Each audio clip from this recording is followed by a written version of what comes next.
Hi, my name's John from the virtual training team. We're just at the beginning of 2020, a new decade. Some say it's just a number, but maybe it's also an interesting time as we start a year to think about the way forwards and about creating some new habits for ourselves.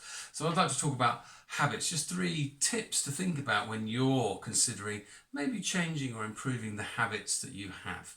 So the 3 things I'd like to consider are firstly trigger, routine and reward, and then about doing new stuff when you're strong and fit, and finally comparing the pluses of the new way against the minuses of the old way.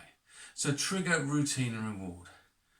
There's been quite a lot of research on habits over the years, and much of it uncovers the idea that actually there's a trigger that happens that takes us into a routine process that is habitualized because we get a reward. The brain finds the trigger, goes through the routine because it's looking for the reward.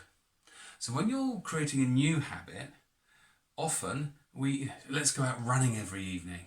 And we go out running and it's difficult, it's painful. You might feel quite good at the end, but there's no reward. We don't reward ourselves with a nice cup of cocoa when we get back, or whatever it might be as a reward. So do think about when you're setting yourself a new habit, even if it's like going and playing the guitar or piano or something, just think about what reward you put in at the end. And maybe the reward's just some reflection, just some smiling, just whatever it might be, but put the reward in there. And then the brain wants to sniff that out and work to getting towards it. And therefore, you set your triggers. This is the thing. If I put my gym kit on, I'm more likely to go in the gym. I go and do a routine in the gym. After the gym, I reward myself. Not with some fish and chips, but with something else that I feel that is rewarding to me. Secondly, do stuff in terms of creating new habits. Do stuff when you're strong and you're fit to do it. Don't do it when you're at your lowest ebb. Don't do it when there's lots of other change going on.